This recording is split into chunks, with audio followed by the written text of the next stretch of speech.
Uchi, buenos días. Muy buenos días, Amelia. Buenos días a todos y a todas.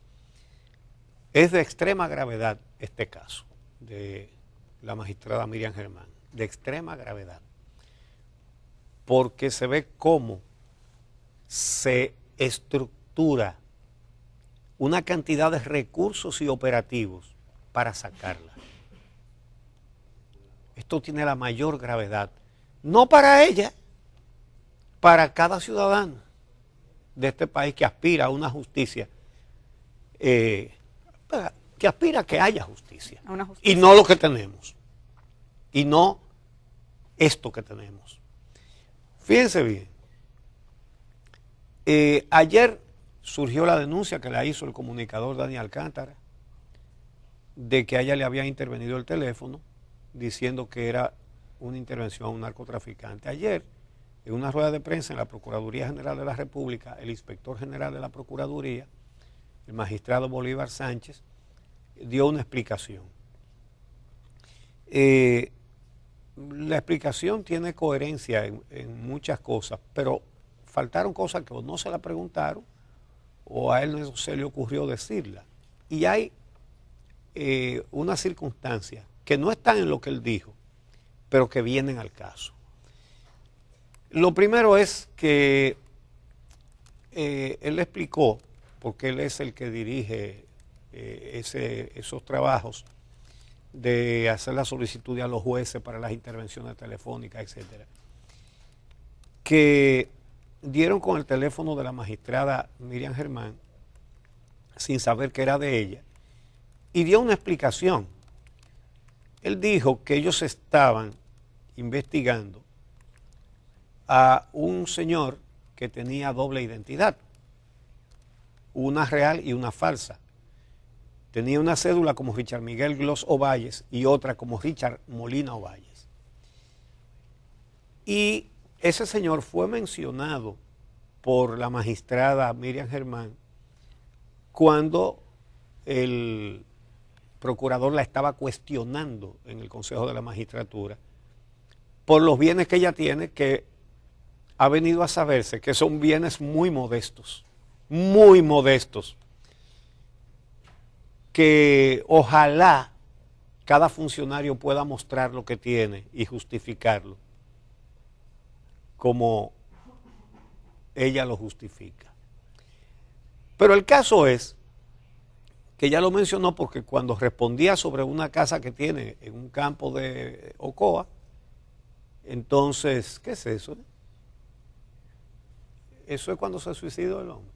Bueno, el caso es que ese señor, ella dice que era ingeniero y que le construyó esa casa. El procurador adjunto Bolívar Sánchez dice que él no era ingeniero, pero que sí se hacía pasar por ingeniero y construía. Y que tenía una constructora, la constructora Ovalle. Entonces, señala que lo estaban investigando porque tenía 2 cédulas, pero además porque 6 años antes había fingido su muerte tipo Quirinito y había sacado un certificado de función, pero estaba vivo. Y además, las sospechas hicieron iniciar una investigación porque tenía 20 four wheels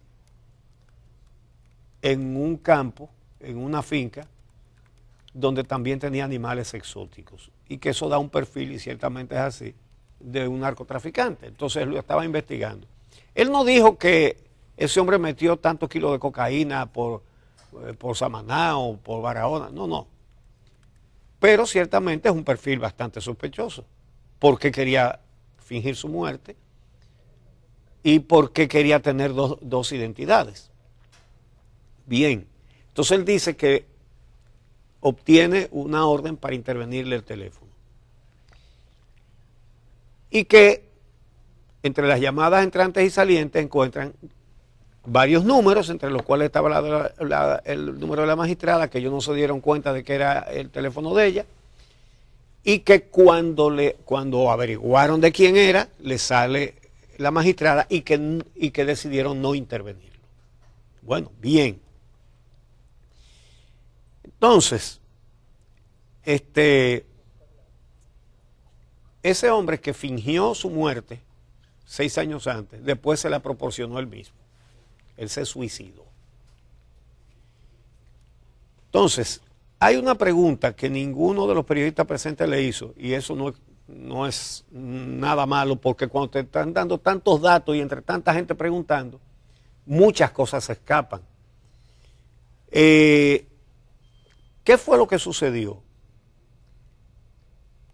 Que los datos que da el procurador Bolívar Sánchez es que él se suicidó el 15 de noviembre de 2018, pero la solicitud de intervención de los teléfonos es del 24 de noviembre del 2018, 9 días después. Es decir, el día que, si fue que lo rezaron, la solicitud de intervención de teléfono se produce cuando al terminar los rezos de los 9 días, si fue que lo rezaron, ¿verdad? Entonces, ese es un punto que se debe explicar. Porque qué sentido tenía intervenirle el teléfono 9 días después de su muerte. Eso no encaja, eso no luce lógico. Pero hay otras cosas también. El procurador Jean Alain Rodríguez dijo que una mujer, que poca gente cree que existe, que una mujer espió a la magistrada Miriam Germán durante 1 año y 4 meses. Entonces vamos a unir estas dos circunstancias. Primero, la Procuraduría, interviniendo el teléfono a un narcotraficante que tiene doble personalidad. No a un narcotraficante, a un investigado por narcotráfico. Es decir, había sospechas, había base para sospechar, pero eran sospechas. Todavía no le habían agarrado droga ni nada de eso. Pero sí había una razón para sospecharlo. ¿Qué pasa? Que por casualidad, de acuerdo con la explicación de la Procuraduría, se topa con el teléfono de Miriam Germán. La pregunta que se cae de la mata es, ¿y no le avisan que ella está hablando con una persona que tiene doble personalidad y que es sospechosa y que tiene una investigación? A la presidenta de la Sala Penal de la Suprema Corte de Justicia, que vive condenando narcotraficantes a cada momento. Eso es cotidiano, las condenas a narcotraficantes que decide Miriam Germán. ¿Y cómo no le avisan eso? Mire, magistrada, usted tiene llamadas con esta persona. Esa persona tiene doble personalidad, doble identidad. Fingió su muerte hace 6 años. Lo estamos investigando por esto y por esto. Cuídese. Otra cosa. Incluso sería admisible, Uchi, que encontrando un vínculo entre la magistrada o cualquier otro teléfono con una persona que está siendo investigada por estas razones, el Ministerio Público puede reservarse el derecho de identificar cuál es el tipo de relación que hay entre esas personas, sí, antes de descartar el seguimiento, porque yo quiero insistir en que esto no se trata de un tema de privilegios hacia una persona, no, para nada. El tema es sobre el atropello, que es diferente. Y porque nos escriben constantemente que si no debía cuestionar el procurador, sí, él debió preguntar, pero la razón por la que hoy en día estamos cuestionando todo este proceso es porque se ha tejido toda una teoría alrededor de hechos que debieron ser preguntados. Y si el Ministerio Público tiene incluso datos contundentes como para hacer un sometimiento a la justicia por cualquiera de los casos que se mencionaron ahí, también tenía los mecanismos y no los utilizó, aun cuando alguien daba un seguimiento hace más de 1 año y el procurador tenía esas informaciones. Pero cuando nos vamos al fondo de lo que se dijo alrededor de esas cartas, tú dices, ¿cuáles son las preguntas que usted quería hacer? ¿Y cuáles son los casos? Porque estamos hablando de unos posibles delitos, pero cuáles son los hechos sobre los cuales el procurador quería preguntar y no preguntó. El procurador tejió una teoría y la expresó, que es diferente, y acusó. No solamente tejió una teoría, sino que trató de producir, de fabricar pruebas. Y eso lo vamos a demostrar. No se despeguen de este programa hoy, porque vamos a revelar muchas cosas. Entonces, de acuerdo con lo que dijo el procurador en el Consejo de la Magistratura el lunes, hay una mujer, repito, que poca gente cree que esa mujer existe, ¿verdad? Pero a la magistrada la espiaron durante 1 año y 4 meses. Dijeron dónde mandaba paquetes, dónde su chofer llevaba paquetes, y hay fotos y videos. ¿Saben cuál es el único detallito? Que el procurador dice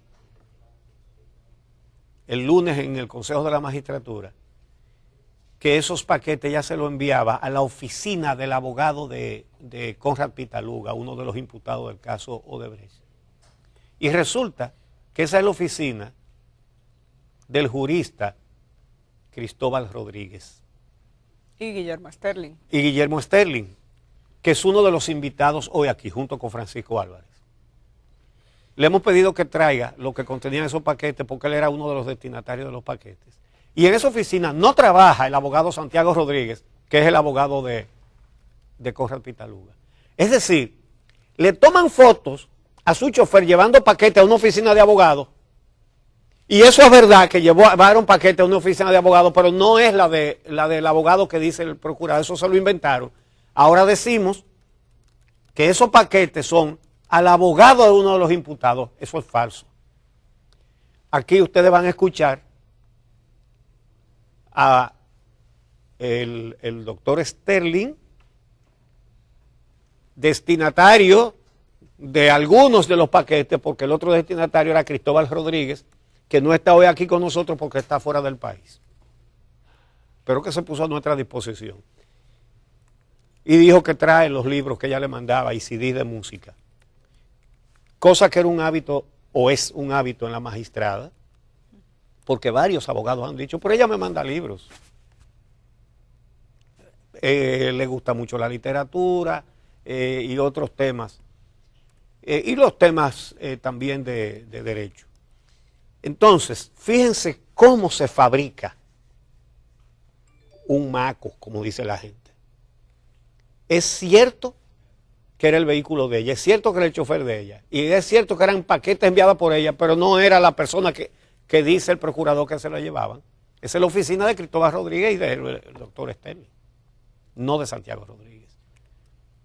Es decir, todo va quedando al desnudo.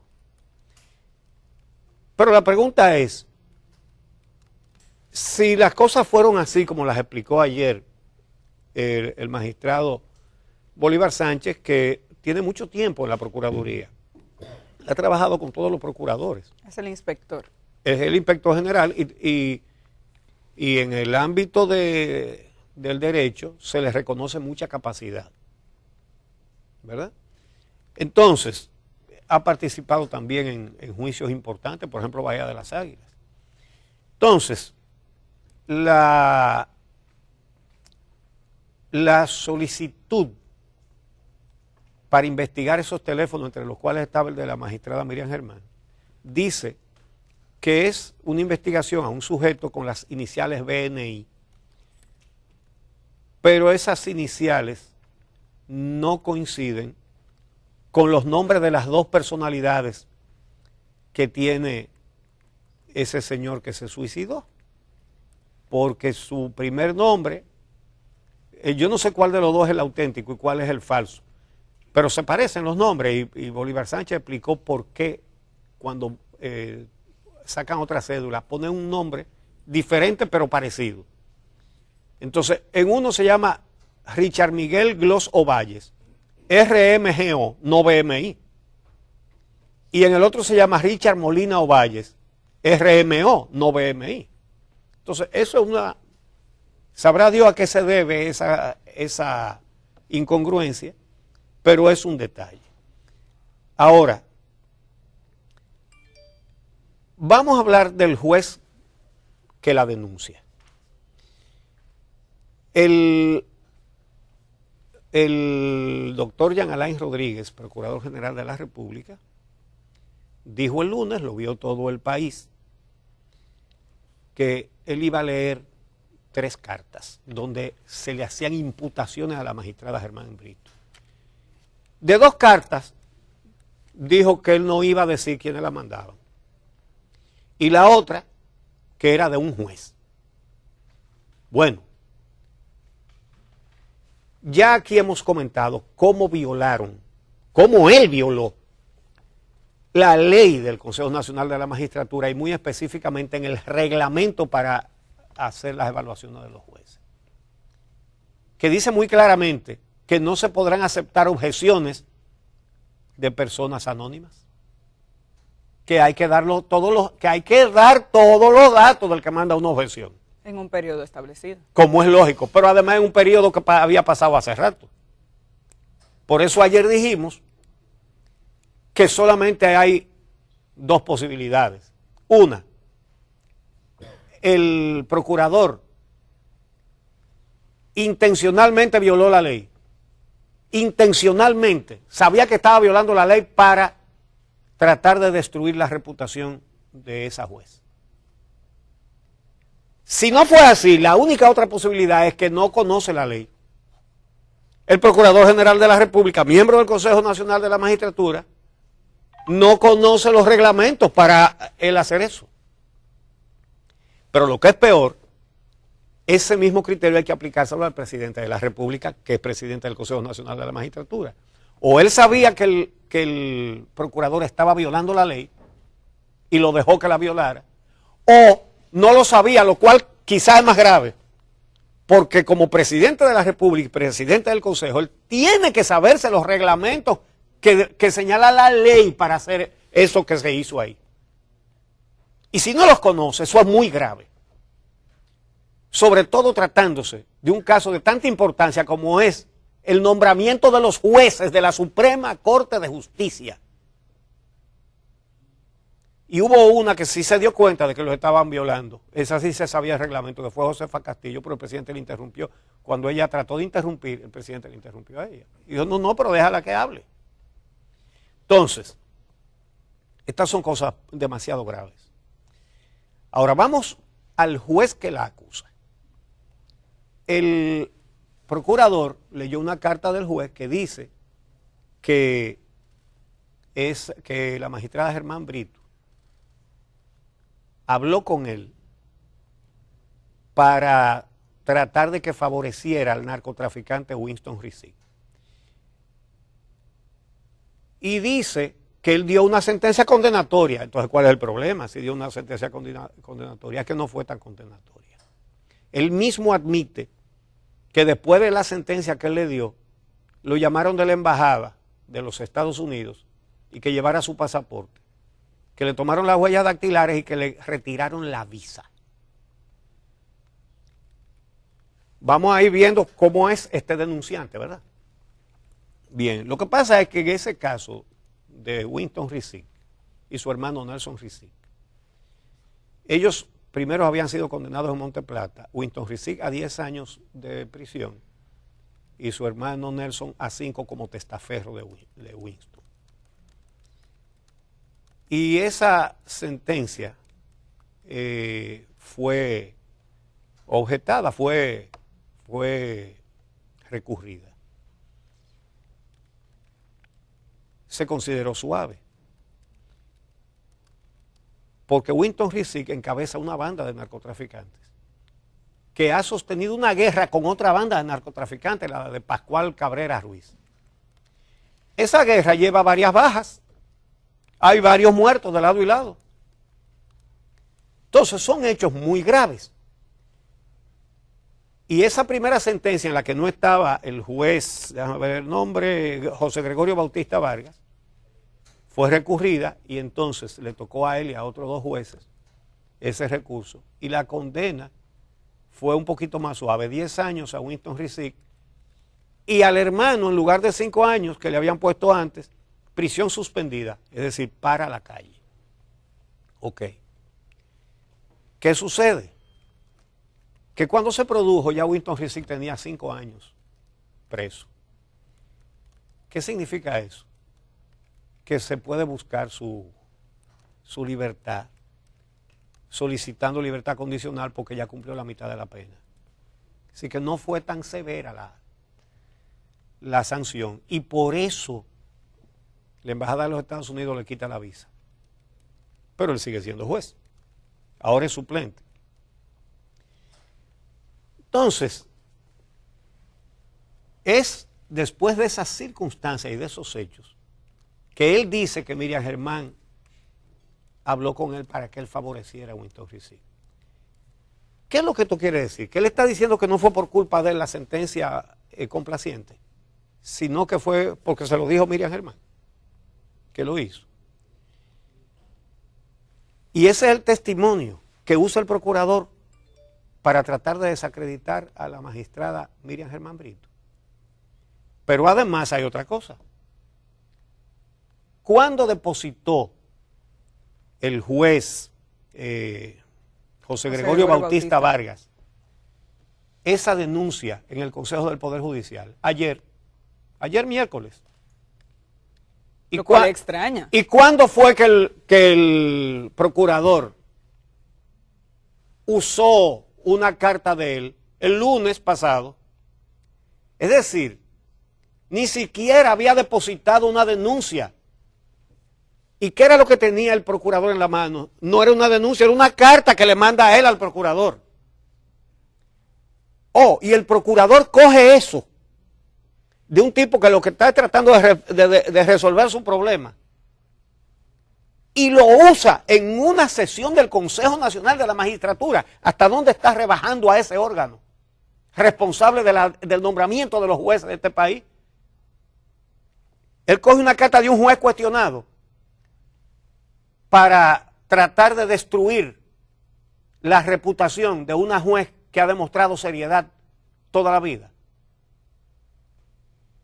Pero no solamente eso, con el tollo que él hizo, porque fue una perversidad, pero fue un tollo. Resulta que él dice que esa juez tiene bienes que no se corresponden con sus ingresos y que tiene una villa en San José de Ocoa, una casita de campo, modesta como se han publicado las imágenes, que fue, creo, la que le construyó el señor este que se hacía pasar por ingeniero, que primero fingió su muerte y después se mató de verdad. Oiga, pero a Diandino Peña lo han hecho, él le ha mandado un servicio de inteligencia a Diandino Peña. O lo ha citado para interrogarlo sobre todo lo que reveló Alicia Ortega, que tiene fuera de su declaración de bienes. Hoy, ¿cómo es que de repente le entra una preocupación por una mujer que tiene una casa de campo, que es juez de la Suprema Corte de Justicia? Ganan muy bien los jueces de la Suprema Corte de Justicia. Y encima dice que el testaferro de ella, porque lo está acusando de lavar, que el testaferro de ella es un hijo, porque a nombre de ese hijo es que está esa propiedad y que ese hijo nunca ha trabajado. Eso es a herir de una manera, bueno, califíquelo usted, yo no lo quiero calificar. Es un hijo que, como ya se ha dilucidado, tiene una condición especial, tiene diagnóstico de autismo y de retardo. Ella misma lo tuvo que decir, tuvo que airear eso. Y él decía, ese que nunca ha trabajado es el testaferro. El de sus hijos, el más vulnerable. Pero dio el nombre de ese hijo.